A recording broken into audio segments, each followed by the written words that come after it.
उठ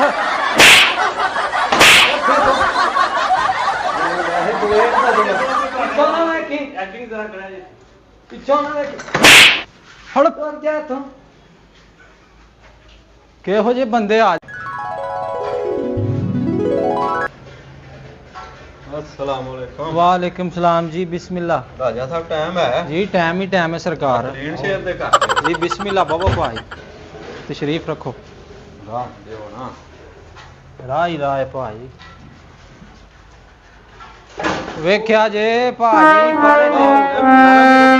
नरम भाजी तुसी लेडी सार बेंदे पे हो लिया निक्या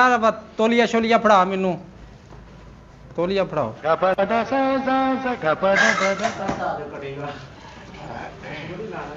हाँ निक्या हाँ जी भाई क्लीन शेप करनी है क्लीन शेव भाजी करनी है जी ठीक